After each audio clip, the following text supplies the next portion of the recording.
So while explaining the first sutra of the first chapter, the commentator Vyasa says clearly the mind lives in 5 subjective states and 5 objective states.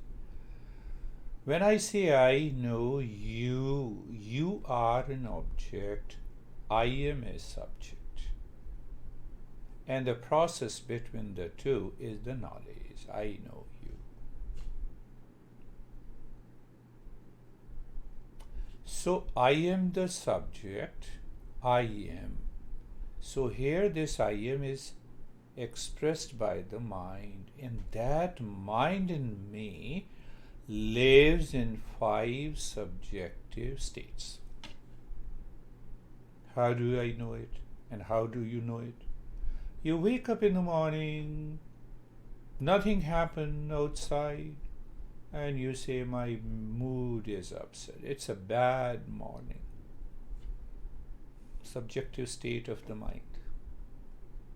My mind is wandering, subjective states of the mind. I'm obsessed, subjective states of the mind. I'm focused, subjective states of. Oh, I feel very good. The mind is empty. Subjective states of the mind. So Vyasa gives a deeper insight into the subjective states of the mind. It says wandering mind, occasionally steady due to obsession or due to a tremendous focus, forgetfulness. 3 states of the mind. 4th is one-pointedness. 5th is empty state of the mind. In the next sutra, when we will learn the explanation or a simple meaning of the second sutra is emptying the mind of its content is yoga. We already have the emptiness state of the mind. So what it means? I have to get rid of the first 4 states of the mind. Look at it. That is what real yoga is. But at the same time, we have the objective states of the mind. Pramana. I see you, I know your name. Right perception, factual perception. First group of thought pattern, second group of thought pattern. I speak your name wrongly, falsely, a different name. It's a wrong perception. Then comes the imagination. Pramana viparyaya vikalpa, fancies and imagination. And nidra, the sleep. Sleep is also considered objective state of the mind. And the 5th is the memory. The mind cannot live normally without an object. When I say I know you, you are an object. I feel stress. Stress is an object. So the Vyasa explains, and even the Patanjali explains the 5 subjective states of the mind. That means you have trillions of thought patterns.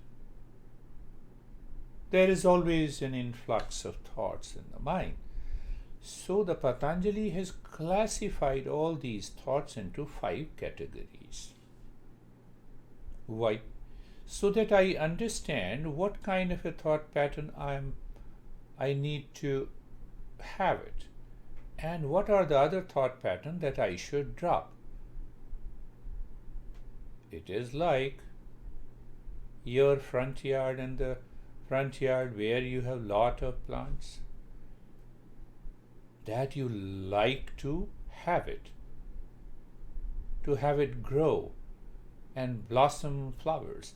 But at the same time you have the weeds. But weeds are also plants. Your rose plant and the weeds both are plants. What you don't need weeds. What you need? Rose plant. So the journey of yoga, according to these 5 objective states of the mind, The weeds means those thoughts we don't need. They create a wrong notion, a false perception, causes the miseries and the suffering, needs to be removed, dropped, treated. What is left?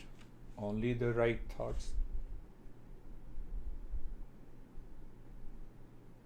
That is why we should understand the first sutra that explains that mind lives in 5 subjective states and the 5 objective states. So we have discussed about the 5 objective states of the mind.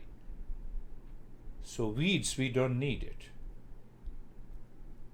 So you see that, to take an example of a memory, I need a right memory. I don't need a wrong memory.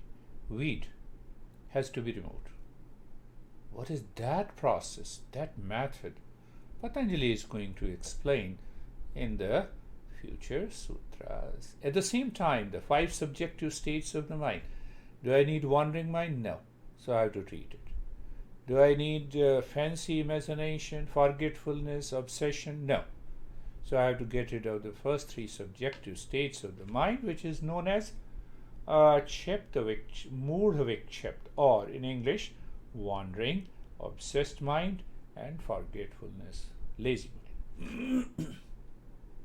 In order to treat the path of yoga successfully.